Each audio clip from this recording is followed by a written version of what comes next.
And so let's move on to the next question. And it happens to be about something you just touched on, Joyce, which is our ability as moms to remain fluid as our kids develop and grow into themselves. Because sometimes, figuring out who they are can turn into like attitude or back talk or being extremely opinionated or silence or distance or what have you. And I'll be the first to say that I do a better job of that now. But again, being a mom and this being new, the kid that I thought I had at 5 is not the same kid that I had at 10.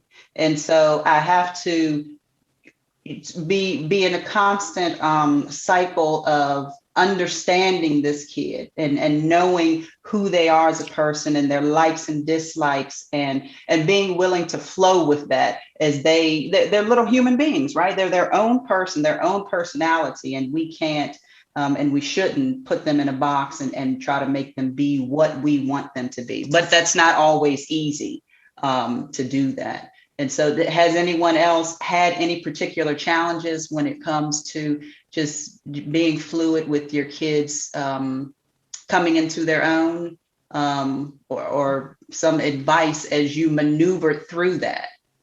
I am in the middle of that right now. I have 2 preteens and a toddler. Mm-hmm. And my oldest turns 13. My middle turns 11, and then I have a soon-to-be 3-year-old. And I had that transition between like childhood and doe-eyed innocence to this preteen phase happened at the same time that I had an infant, right? And so I'm treating everybody like a baby, but my 2 older ones needed me to let go a little bit and let them try different things and let them experience and say, no, mommy, I don't really like dance. I'm not interested in basketball anymore.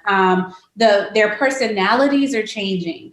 My oldest used to be a little more shy and reserved, and now he's coming out of his shell and he's quirky and witty. And that's something so unique that I love to see, but I'm also like, okay, what do I do with this little man now, And then I'm trying to find the balance between not sheltering my daughter, who's my middle child, but also kind of letting her a little leash or a little room to express herself with clothing. And she wants to try different makeup around the house. She wants to, change her hair up. Around the house. I caught that part. Around the house. In the house. Yeah. Outside with it. She's trying to learn how to do her hair. And I've been on this natural hair kick, especially for my children.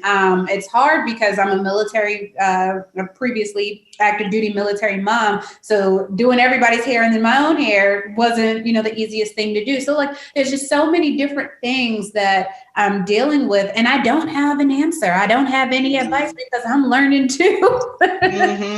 Yeah. I think that really goes back to what Miss Mary said about not overreacting, right? And so what kids will do during different stages in their life, some of them for extended stages, is really like boundary check. They will do things on purpose to go, are you still there? Do you still love me? Are you sure? Are you still there? Do you still love me? And you will find that kids will very often do that with their rock, who is very often their mother. So really being able to stand in that space and go, yes, that was a poor choice, right? There are consequences when you make poor choices. What can you do differently next time? Right now, mind you, us going through this conversation is essential. There are still consequences. It doesn't mean because we had the conversation, now you're not grounded, because you are, right? You're grounded, and we had a conversation about it, and we have a path forward. Right. Yeah. Okay, I'm going to take it in a little different direction, because talking about those boundaries, you might need once in a while to just show them that you might be a little bit crazy. and that they don't want to try you. Everybody has sense when you act crazy. They all get sense. Sometimes for a little while. At one time, and then they realize, oh, I'm not going to mess with mom. So that's it for that. I think it's required from time to time. This is the one thing I probably will not take y'all advice on. I'm going to go ahead and leave my beast locked up. I think I just, but no. Go ahead. I'm sorry. No, what was your question? Go ahead. So I wanted to make sure you were finished with your comment. I didn't want to interrupt, but I definitely wanted to get Mary's input on this as she was raising her kids. Yeah, I don't think I did a good job. So let me just put that out there. I just had such a narrow view of so many things. I feel her on that. but there's two things that I think where we were successful. One was my husband had a saying that we use to this day, and we decided we need to get it on a T-shirt now so that the next generation, the grandchildren, can learn it. But it was, remember who you represent. Every time the kids would go out, and even to this day, that's something that we say to them. And it was sort of like, we as a family, we have an identity. We're Christians, we believe in being kind. We believe that lying and cheating are wrong, like whatever the principles are. And embedding that at a young age then helps provide grounding for the children when they are ready to sort of explore. And in the back of their mind, there's just always that, I'm a part of a team. I'm not just out here by myself. The things that I do are going to have a reflection on my parents, my siblings, my grandparents. And so that's just a little safeguard. It's not a guarantee. And it doesn't mean that my kids didn't do plenty of things that, they regret. So that's one thing. I think the other thing is that we just have to, especially when children are going through adolescence or when they're becoming empty nesters, when they're leaving the nest, affirming the positive things that they're doing, because it's easy for us to just nitpick and criticize and wish they were doing something different, but they're also doing many things well, and they need to hear that from their mother. Like if your own mother doesn't love you, it's like, what hope is there? Like everybody wants their mom to love them and value them. And so just taking time to point those things out is important. I faced a lot of particular challenges with my oldest, who is a girl. And one of the walls that we hit when she became an adult is she just didn't have what seemed to be any boundaries with any adults, right? So anything she thought, she said, she challenged everything. It didn't really matter how it came out.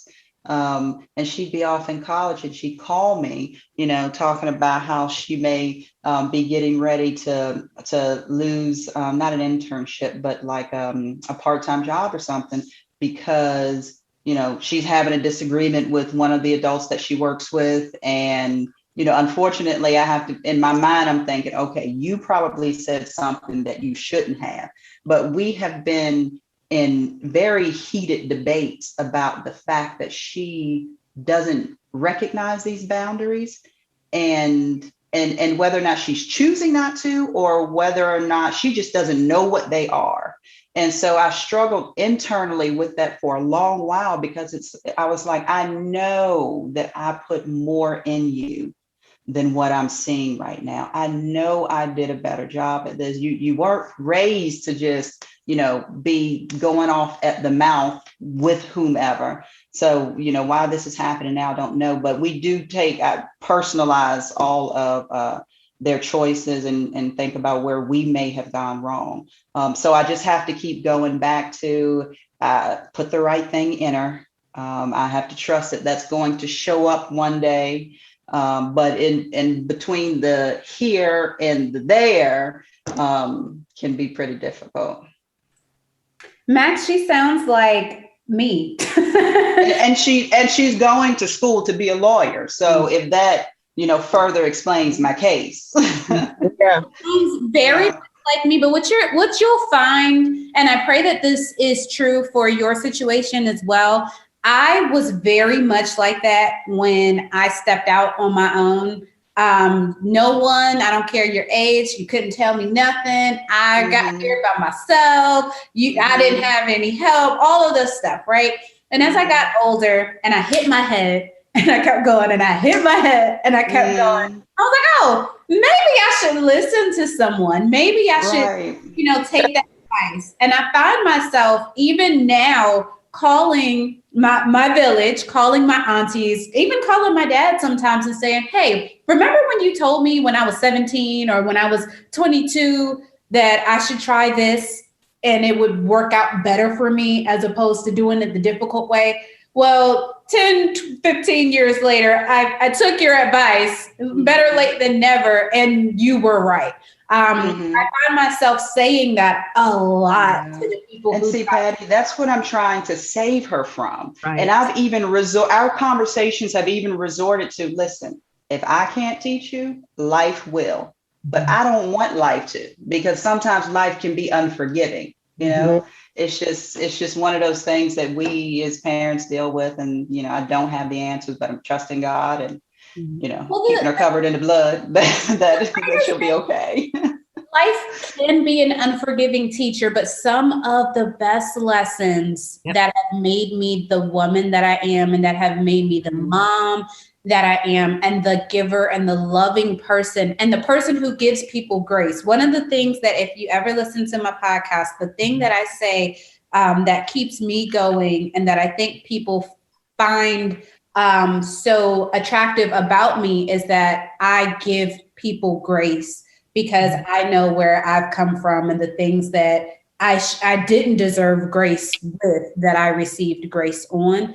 And so, yes, we want to save our children. And I'm speaking as a child, right, from having those instances. But I do think that some of the things that I could not be protected from or saved from because of my choices as a child or as a young adult propelled me into being a better person. So, and to spin off of what you and Max said, another tidbit, and I know I'm speaking of my spiritual mother a lot, but I'm telling you, even just so recently in my adult parenting, it has been, speaking of grace, it has been, it has given me a whole new outlook on things or a reminder of some things that I think I knew, but I needed to be reminded in this particular season where I'm having this parenting, I guess, where we're kind of having, a little bit of moral combat here, about some things that we're not kind of seeing eye to eye on. But what I will say that she shared with me is that sometimes we really, truly have to trust God's process, and it's not always a part of the process to shield them from everything. And I know that's kind of a hard pill to swallow because within the midst of that, there's a lesson that they need to grow. And it's kind of like, I guess the best way is the kind of the butterfly analogy. Everybody's heard it. Oh, poor butterfly is trying to squeeze its way out of this cocoon. Why don't we just cut it open and help them out? But then we've just pretty much killed that butterfly. We've ruined it, So it's kind of like that, where they kind of have to squeeze their way through some of these challenges in order to be the beautiful individual that God already has for them to become. And it's just hard though, and that's where, we really got to, stay prayed up and just kind of remind ourselves like, okay, we're going to do our best where we are. It's all about trusting the process. This is going to be okay. Because like you said before, Max, you said you have instilled everything in her, and you did. You did. But some of her doing and responding the way she responds, no, it's not easy. And it wasn't easy to put up with, but it may have been some of that piece that she needed to go to law school or to be that person, because it's a part of who she is in order to design what God wants her to be, part of the design that God wants her to be. So, however, what you taught her, kind of like what Patricia said, it's going to catch up. That foundation's there. She heard it. You know what I mean? Because how many times we can say, okay, my mom said that a million times. Okay, mom, I heard you a million times. Okay, right. You're still doing it wrong. I don't understand, but then you see them do it right and be like, they heard me. It's starting to now manifest itself. I can actually see that they heard what I said, and it's going to be the same. You're going to see it. And Patricia's, testified to that. She is right here before we all are, right? Because there's so many things my mom told me don't do it this way. Don't do it this way. And I tell my kids, I'm like, my mama told me that this was going to come back, or I shouldn't have done it this way. I should have listened, but it made me who I am. All lessons are not learned by teaching. I think there's some lessons you only learn from experience and from consequences. Absolutely. And not all consequences are bad. You just learn from it. Absolutely. Good Lord Almighty. I think. Go ahead, Sherica. I think that the other really important thing to understand is that if our kids are not making mistakes now, they will make more of them later. Like, everybody has their time when they need to grow, right? And you don't grow by staying stagnant. And they have to make mistakes so that they can grow and learn. And frankly, I would rather that they make them at 10 when I'm there to support them through it than them making them and frankly, there are some 40-year-olds, right, out here making those same mistakes that other people made at 15 and 16 because they were in such a controlled environment, and the consequences are so much more severe, right? So us really making that space to go, like, I got you. Again, there still is a consequence, but I got you. I think in giving them that space to make decisions, you have to give your children a little space, test it out a little bit and let them decide, how they want to do X, Y, Z, and see how it feels, see what the consequences are, see what the result is, then give them a little more later on, but you have to give them space to grow and to make decisions for themselves rather than trying to be the one making decisions for them. And then when they get on their own, they don't know which way to look because mom has always done this for me or dad has always done this for me. So just giving them a little space.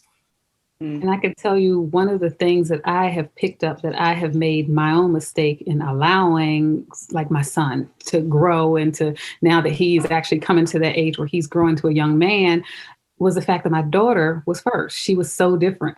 You know what I mean? There were things that I'm like, well, I don't recall having to, or I didn't go through this with her. And I don't feel like, I don't recall having to do this. She just kind of did it, because she matured. And I know, I guess there's some truth to girls maturing early, but there were things that I guess I kind of was, I didn't really pay closer attention to detail because those things I didn't have to address with her. But now there are things I'm like, oh, wait, what do I have to address this? Oh, okay. Or I have to parent different. You know what I mean? So that's the other challenge where you realize that, okay, you may not have had to address things this way, or this one kid decided that they just never gave a thought to that, or they automatically did the right thing, where this kid is like, okay, well, I need to support them a little bit more because they're not quite thinking the process out in a more mature way like their sibling did. So then it's just that reminder that they're different. And again, that rule book that we create for them individually comes into play. And it's just a reminder that,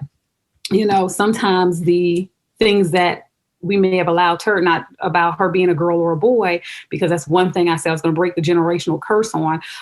But it went off of maturity and understanding and dialogue and communication, where some of that is different, in raising him and seeing him grow up. Yeah. Tweak it a bit. Sherica, did you have something? I don't know if I'm looking at a late notice. Okay. So, I want to put this out there, moment of honesty, because I feel like we as moms and we as Black women don't afford ourselves the luxury, nor does our family or society afford it to us, of ever just wanting to check out of this role, even just for a little bit. I'm tired. I need a break. I don't feel like doing this today. This is too much. Now, am I the only bad mom here? Max, let's be honest about that. I posted on social media today for Mother's Day. Take these kids. Don't bring them to bed. Don't send me a Mother's Day thread text where you've texted everybody in the family Happy Mother's Day. Cash app so I can get some time. Take these babies. No, you're not a bad mom. I'm actually thinking, what days don't I feel like? Because I have no problems and say, good night, I'm done with this day. If you all need me, knock on my door. Otherwise, so So no, you're come on, a bad mom. No, you're a mom that realized that you at some point need to breathe. Because if we don't breathe, how are we going to continue to breathe into them if we are out of breath? You know what I mean? We just, because we run so low on fuel and we don't take enough time as mothers to just kind of, you know, refill. You know, we go so empty and we have to be careful with that. And that's we don't take time. Go ahead. If we don't take time from them, then we're going to erupt on them. Right? It's going to come to a bubble sooner or later. And so we've got to do that self-care. Yes. Yeah. I had this conversation with my daughter yesterday. Went to take her to get her hair done. I had made a commitment to myself that's just about an hour commitment and it's new. So I said, okay, I'm going to keep my appointment for myself. And she says, well, I want to do this and I'd rather for you just to take me home. And I said, of course you do. And she said it shocked her that I kind of talked back to her. So she's like, what do you mean? I said, well, I always do the things that you all want to do. I've made this commitment for myself and I would like to do something for myself. And she says, okay. And that was it.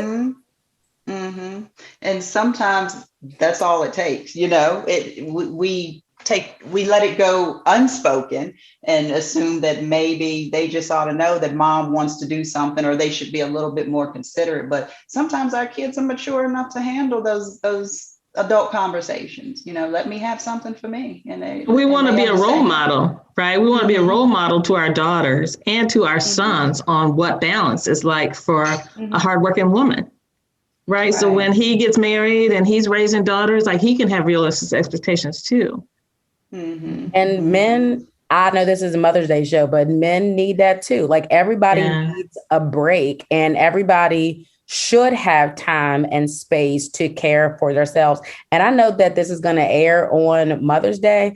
And so I am really very, very excited about the opportunity to just speak out loud about the fact that we don't need any chocolate. We already buy ourselves chocolate when we are stressed. Thank you. We need to show up and help. Like we want to go to the spa. We want to go like Patricia said, to the winery. We want to get away and have time to be actually taken care of. If you look up how large a 10-centimeter opening is, y'all need to show up for this Mother's Day. I know that's right. I told my husband this morning back.